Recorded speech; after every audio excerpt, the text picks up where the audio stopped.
Hoy vamos a comenzar a hablar acerca de la voluntad de Dios, que se divide en dos partes: la voluntad perfecta y la voluntad permisiva.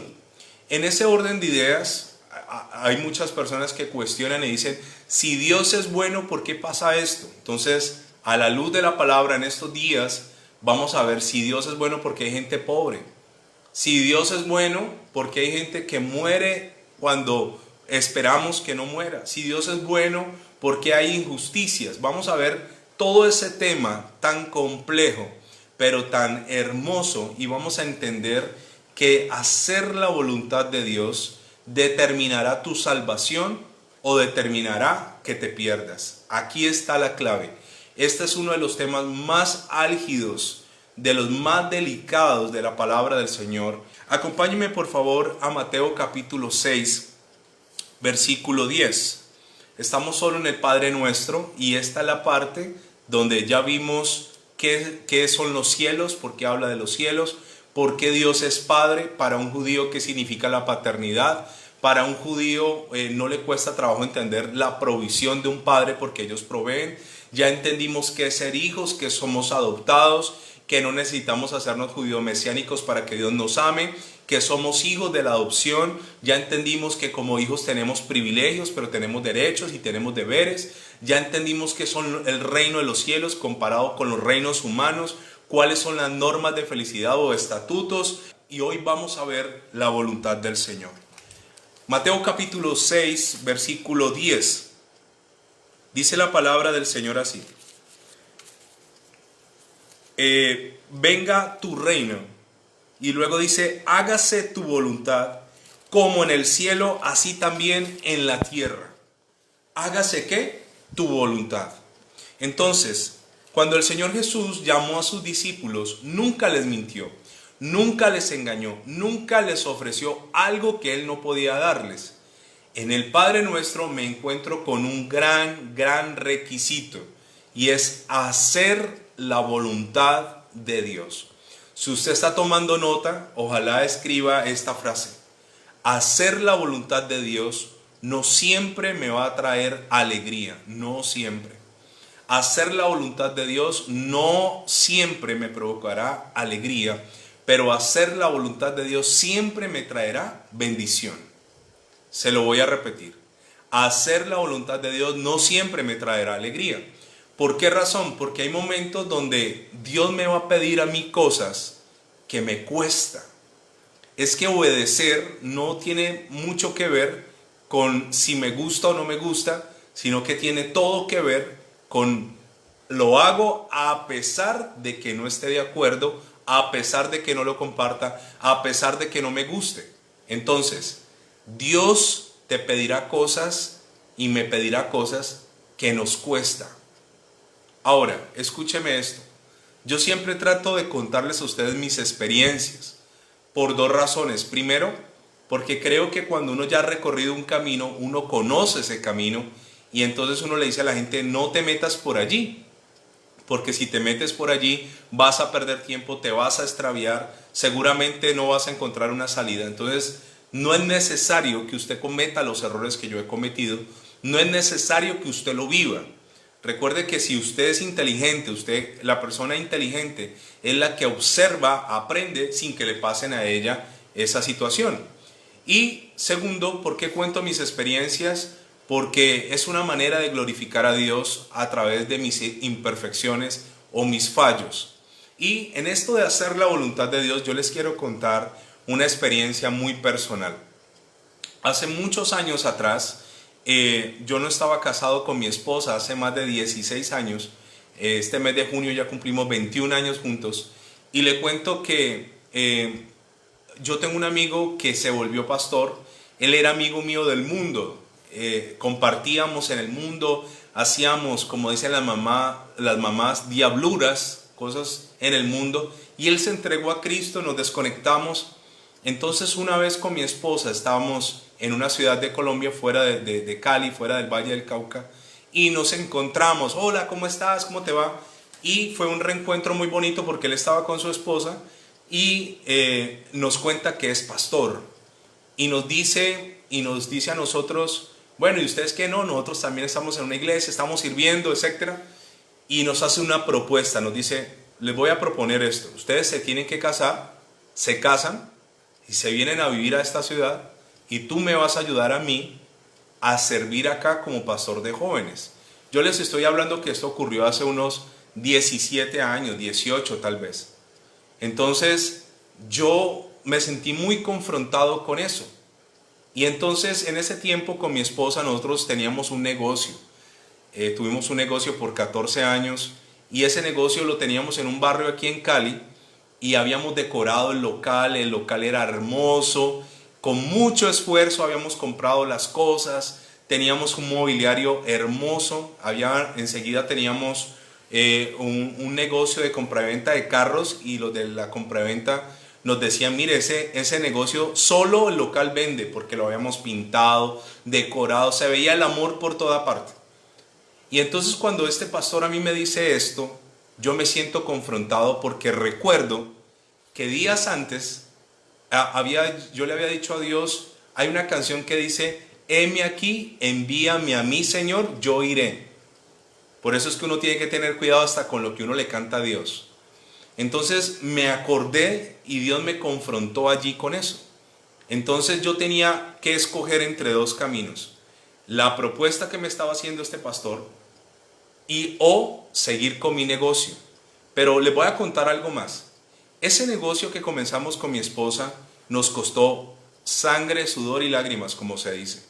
Nos costó tanto sacrificio, comenzamos un negocio sin el apoyo de nadie. Nadie nos apoyó, nadie creía en nosotros en ese momento. Y sabe, yo estaba en medio de esa situación y cuando regresamos a Cali, entré al local y yo sentí una cosa en mi corazón. Ese local se había convertido como en un Isaac. ¿Qué es un Isaac? Algo que tú has esperado, algo que tú has anhelado, algo por lo cual tú oraste por años, algo que tú esperaste con fe y finalmente Dios te lo da. Pero Dios ahora me estaba diciendo, ¿eres capaz de sacrificar ese Isaac por mí? Y yo comencé a mirar las paredes y yo acostumbro, aunque oramos todas las noches con mi esposa, acostumbro a tener mis momentos solos con Dios, donde Él y yo podemos estar. Y yo estaba solo en ese local y yo comencé a llorar y comencé a recordar todo el proceso para llegar a ese local. Comencé a mirar las mesas, las sillas, todo el mostrador, todo lo que teníamos.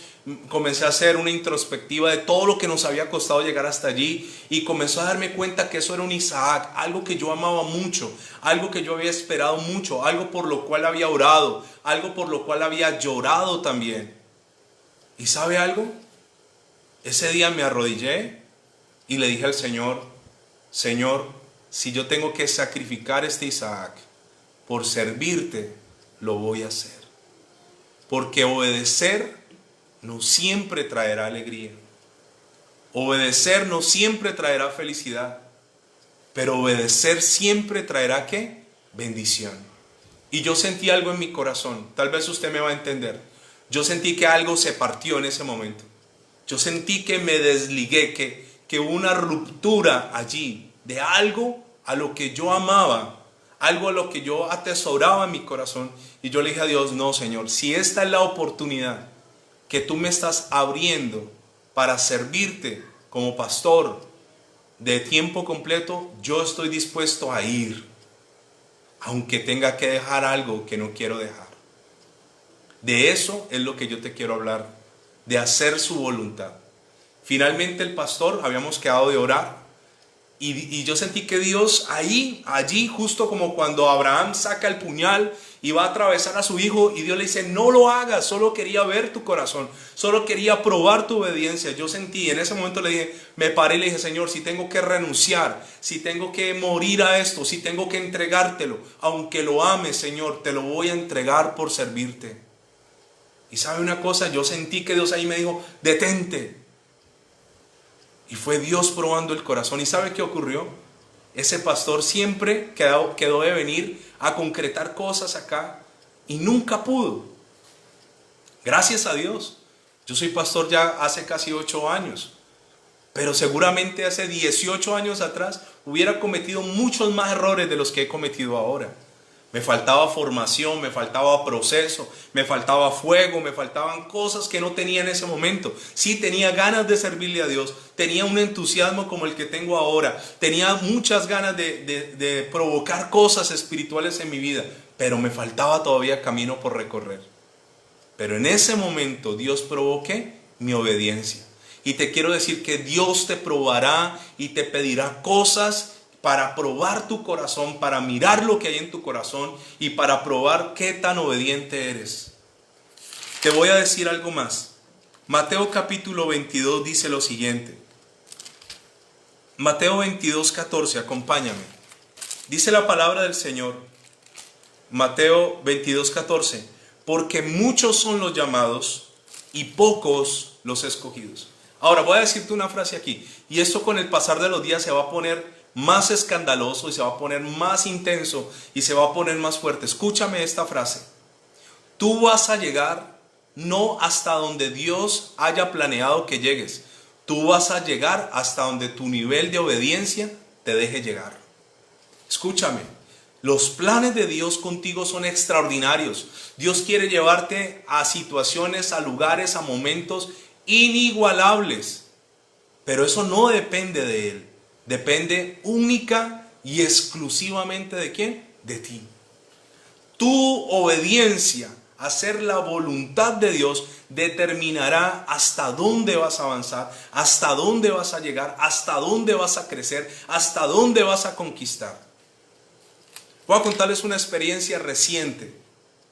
Yo tuve la oportunidad, tenemos un pastor, un amigo, un gran amigo, el pastor Yamil Jiménez, su esposa Andrea. Nosotros estuvimos en Costa Rica hace unos meses, antesito del COVID. Pude celebrar mi cumpleaños en Costa Rica. Nos atendieron, fueron tan amables, tan lindos con nosotros. La gente de allá nos atendieron, nos honraron. Fue una cosa hermosa.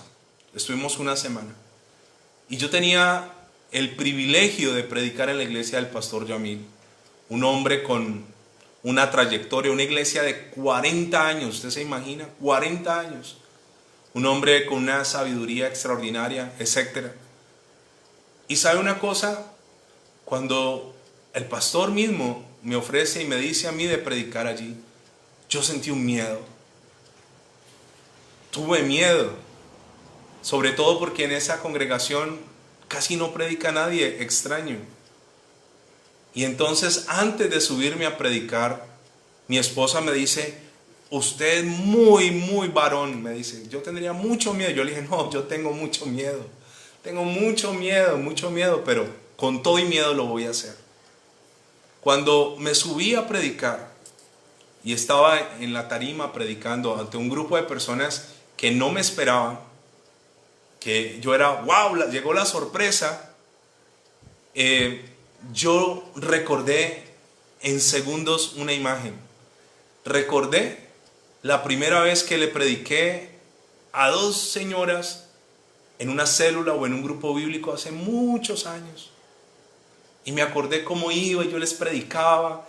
Y les predicaba 2 horas y ellas aguantaban 2 horas sentaditas allí. Y luego me acordé cuando predicaba en las calles y cuando me metía a barrios y le prediqué a muchachos de las pandillas. Y comencé a recordar todos esos eventos donde Dios un día me dijo, ve y predica. Esos eventos donde uno va y uno predica y uno sale triste y uno dice, no está pasando nada. Está pasando.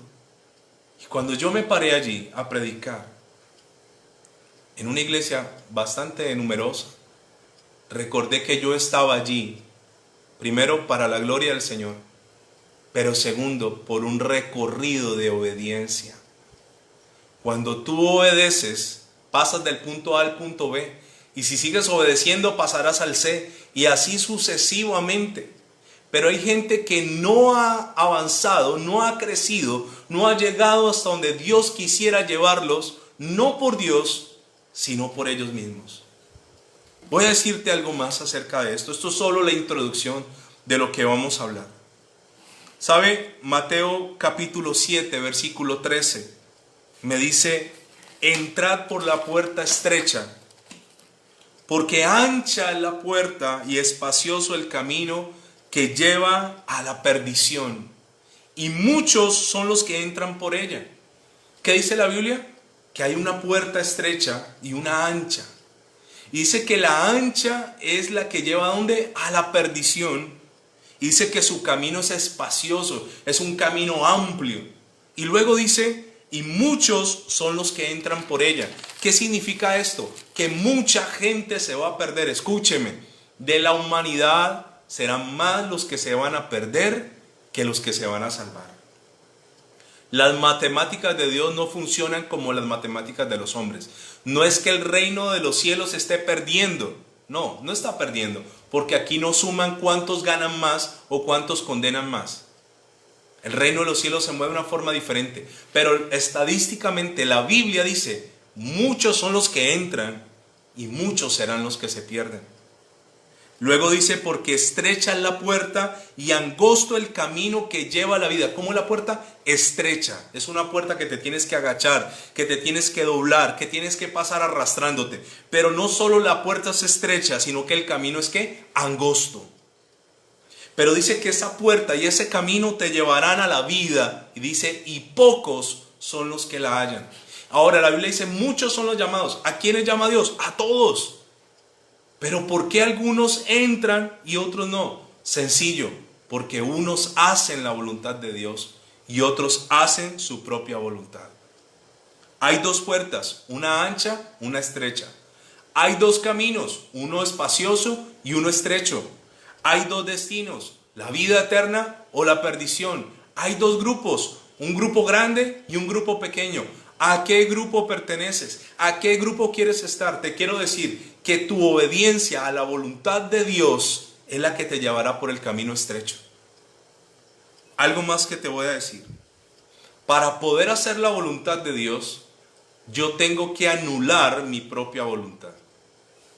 Y esto es difícil de hacer.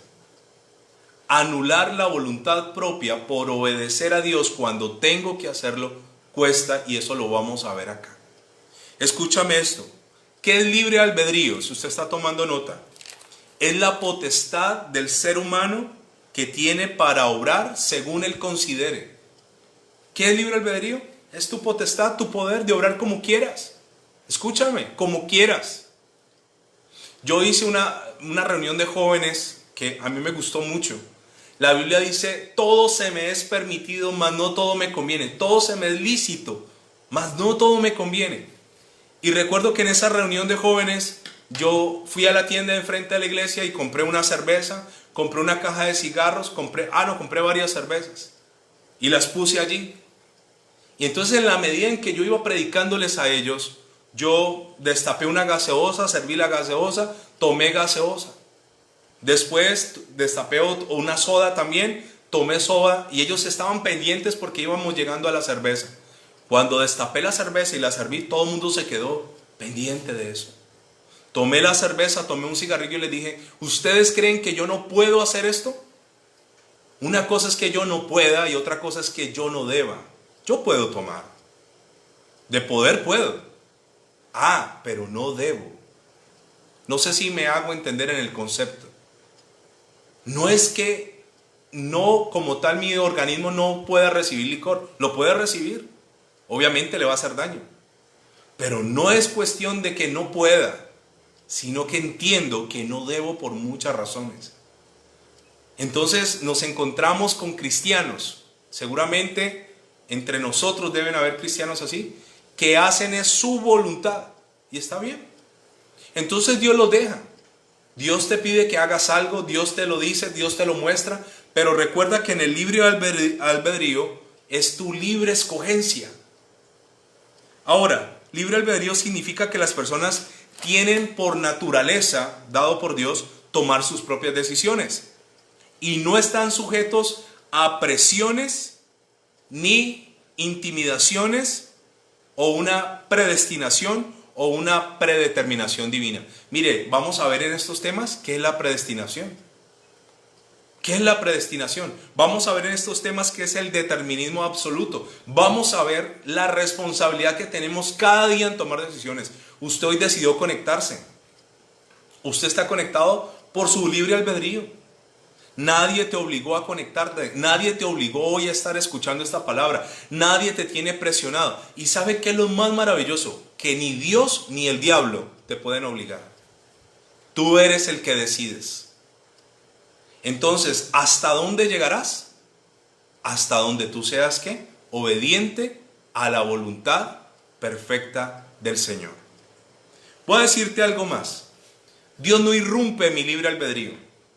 De hecho, si yo quisiera ahorita mismo apagaría el celular y digo, no quiero hacer más la transmisión y se acabó. Y bueno, Dios sigue siendo Dios. O yo podría decir, hoy no vuelvo a la iglesia y no vuelvo a ser pastor y no vuelvo a leer la Biblia y no vuelvo a orar. Y Dios dice, ok, no hay problema, no hay lío. ¿Por qué? Porque Dios respeta mi libre, ¿qué?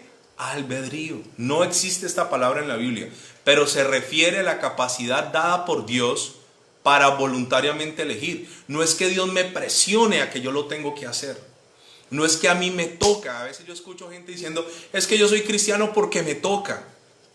En la iglesia cambiamos ese lenguaje, ¿no? En la iglesia alguien decía, ay, es que el domingo a mí me toca dar la apertura, me toca orar por los diezmos. Me toca, no es me toca, es un privilegio. Y lo puedes hacer o no lo puedes hacer si quieres. No es que estés obligado, no es que tú estés obligado a ser santo, no es que estés obligado a dejar de pecar, no es que estés obligado, es tu decisión. Y toda decisión traerá ¿qué? Una consecuencia. Apocalipsis capítulo 3 versículo 20 dice lo siguiente. Este versículo, con este uno predicaba de muchacho, me acuerdo de eso. Dice Apocalipsis 3:20, he aquí yo estoy a la puerta y llamo. ¿Quién está a la puerta? Según este pasaje, el Señor Jesús. Dice, yo estoy a la puerta y llamo. Si alguno oye mi voz y abre la puerta, entraré a él y cenaré con él y él conmigo. Se lo voy a explicar. Dice, el Señor, ¿en dónde está? A la puerta, está por fuera de ti. Está a la puerta de tu vida. He aquí yo estoy a la puerta y llamo, toco la puerta. Porque Dios es un caballero. Toco la puerta. Si alguno oye mi voz y abre, ¿cómo abro yo la puerta? Por oír. La fe viene ¿por qué? Por el oír. ¿Por el oír qué? La palabra de Dios. Y dice, y abre. O sea, ¿quién decide si abre o no abre? Tú. Nadie puede decidir por ti. Eres tú el que decide si abres o dejas cerrado. Ahora, no dice, he aquí yo estoy a la puerta y llamo, y si no me abren, tumbo la puerta y entro. No funciona así. Y le quiero decir que ni Dios ni el diablo tienen derecho de coaccionar tu propia voluntad. Solo tú. Tú decides. Dice, y si me abre la puerta, entraré a él y cenaré con él. O sea, hay una comunión ahí y estará él conmigo. Ahora, así mismo como Dios no irrumpe, el diablo no irrumpe. Hay gente que dice, no, y es que el diablo me obligó. Falso. ¿Qué pecado el diablo? Falso. El diablo no obliga, el diablo tienta. Escúcheme. ¿El diablo qué? Tienta. Pero el diablo jamás nos obligará a pecar. Él te pone la tentación. Tú verás si te la comes o no. Tú verás si te saturas de tentación o no. Él te pone la inmundicia. Ven y sáciate. Pero ¿quién decide? Tú mismo. Y me llama mucho la atención Génesis. ¿Sabe? Caín está a punto de cometer una barbaridad. Génesis capítulo 4. Y solo estamos haciendo una introducción del tema. Génesis capítulo 4. Caín está lleno de rabia, lleno de celos. ¿Sabe? Cuando Caín nace, esta palabra, este nombre Caín en la Biblia tiene muchos significados. Pero cuando él nace, mire lo que la mamá le pone. Génesis capítulo 4, versículo 1 dice, conoció Adán a su mujer Eva, la cual concibió y dio a luz a Caín y dijo, por voluntad de Jehová he adquirido varón. ¿Por voluntad de quién? De Jehová. Piensa un momento a lo que yo le quiero decir. Eva había recibido una promesa. Y esa promesa era que de ella saldría alguien que le pisaría la cabeza a la serpiente, la misma que le había engañado a ella. Y cuando ella tiene su primer hijo, ella dice, este ha nacido varón por voluntad de Dios. Y seguramente ella pensó, dijo, ¿será este el que le va a aplastar la cabeza a la serpiente? Entonces ya dice, por voluntad de Dios ha nacido varón. Y le pone el nombre Caín. Y después dice que dio a luz a su hijo Abel. Pero dice el versículo 6 que ya ellos llevaron la ofrenda. Dios no estaba agradado con Caín. Pero Dios va a hablar con Caín en un cara a cara. Le va a contar cosas. Y dice el versículo 6. Entonces Jehová dijo a Caín, ¿por qué te has ensañado? ¿Y por qué ha decaído tu semblante? Qué lindo Dios, preocupado por Caín. Hombre, ¿qué te pasa, Caín? ¿Por qué estás así? ¿Por qué estás aburrido? Te noto decaído. Y aquí está la clave, mire. Versículo 7. Si bien hiciereis, ¿no serás enaltecido? O sea que él no estaba haciendo el bien. Para ser enaltecido, para ser honrado, para ser colocado en un lugar de eminencia, hay que hacer lo bueno. Y después dice, y si no hicieres el bien, el pecado está a la puerta. ¿Dónde está el Señor Jesús? En Apocalipsis 3:20, he aquí yo estoy a la puerta y llamo. Pero en Génesis 4, versículo 7 dice, el pecado está a la puerta. ¿Quién está a la puerta? Puede estar la salvación o puede estar la condenación. ¿De quién depende si soy salvo o soy condenado? ¿De Dios o del diablo? De ninguno, de ti mismo. Tú decides a quién le abre la puerta. Y luego dice, el pecado está a la puerta. Y Dios le dice, con todo esto, a ti será su deseo y tú te enseñorearás de él. ¿Qué le está diciendo Dios a Caín? Tú tienes poder sobre el mal, sobre Satanás. Él está a la puerta, pero tú decides si lo dejas entrar o no. Tú decides si le permites tener acceso a tu vida, control de tu vida. Tú decides, y eso se llama ¿qué? Tu libre albedrío. Deuteronomio capítulo 30, versículo 19. Deuteronomio 30, voy a leer el 15 y el 19, dice lo siguiente. Mira, yo te he puesto delante de ti hoy la vida y la muerte. Dice, perdón, la vida y el bien, la muerte y el mal. Dice el versículo 15. Deuteronomio 30, 15. Mira, yo he puesto delante de ti la vida y el bien, la muerte y el mal. Versículo 19. A los cielos y a la tierra llamo por testigos hoy contra vosotros, que os he puesto delante la vida y la muerte, la bendición y la maldición. Escoge pues la vida para que vivas tú y tu descendencia. La vida o la muerte. ¿Quién escoge? Tú. ¿Cómo se llama mi libre escogencia? Libre albedrío. Tú escoges. Hoy, si tú quieres, puedes darles un giro a tu vida para bien. Hoy, tú eliges, tú escoges. Hoy puedes dejar de pecar. Hoy puedes volver en amistad con Dios. Hoy puedes volver a reconciliarte. Hoy puedes perdonar. Hoy puedes volver a creer. Todos los días estás tomando decisión en algo que se llama libre albedrío. Ahora, ¿qué hizo Caín? Caín escuchó el consejo de Dios e hizo todo lo que Dios le había dicho que no hiciera. Mató a su hermano por nada. Me hago yo esta pregunta y me hago este cuestionamiento. ¿Qué era más fácil? ¿Hacer el bien para ser enaltecido? ¿O matar a su hermano y sacarlo del camino? Ahí me muestra cómo estaba de dañado el corazón de Caín. Otro, Dios mismo hablándole, otro que había hecho, ¿sabes qué, Dios? De verdad, ayúdame a cambiar. Ayúdame a dejar lo que no te agrada, porque yo quiero que me honres como honra a mi hermano. Porque es que para todos hay. No es que Dios te tenga que quitar a ti para darme a mí. Para todos hay en el reino. Pero el corazón de Caín ya estaba tan dañado que aún prefirió matar a su hermanito, con el que había compartido, había vivido experiencias. Recuerde que Adán fue hecho adulto y Eva fue hecha de la costilla adulta. Pero Caín y Abel jugaron juntos, crecieron, se hicieron hombres juntos.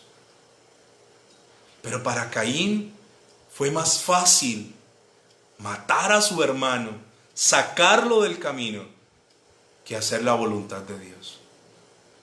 ¿Cuál era la voluntad de Dios? Haz lo bueno y serás exaltado. Y hoy en día me encuentro con gente que prefiere hacer lo malo, seguir delinquiendo, seguir matando, seguir robando, seguir haciendo cosas horribles ante los ojos del Señor, que hacer la voluntad de Dios. Finalmente Dios nos deja, porque eso lo vamos a ver. La Biblia dice que mejor es el día de la muerte que el día del nacimiento, porque es que cada quien recibirá lo que se merece, no ahora, sino cuando ya estemos cerrando cuentas con el Señor. Y ahí es donde uno va a decir, ¿valió la pena hacer la voluntad del Señor? Mañana vamos a entrar en materia, ¿qué es la voluntad perfecta? ¿Qué es la permisiva? Vamos a seguir viendo esto del libre albedrío. Y mañana, si Dios lo permite, les quiero hablar de 3 lugares que los cristianos todos tenemos que pasar. Uno de esos lugares son los desiertos, otro de esos lugares es Getsemaní y otro de esos lugares es la cruz. Getsemaní, lugar de decisión. Desierto, lugar de prueba. La cruz, lugar de sacrificio. Así que vamos a orar, vamos a darle gracias. Terminamos esta noche en oración. Y si en tu libre albedrío tú quieres adorar, pues no te desconectes todavía. Yo termino la transmisión y ahorita seguimos con algunos de los muchachos adorando a Dios. Padre, gracias te damos, te bendecimos, te exaltamos. Gracias por este momento que nos regalas, Señor, y somos conscientes que obedecer cuesta. Obedecernos siempre traerá alegría, pero obedecer siempre traerá bendición. Ayúdame, Señor, a caminar en tu perfecta voluntad. Ayúdame. Solo no puedo. Asísteme con tu Espíritu Santo para hacer no lo que yo quiero hacer, sino lo que tú me mandas a hacer. Ayúdame, Señor, a vivir en esa voluntad buena, agradable y perfecta, en el nombre de Jesús. Amén y amén.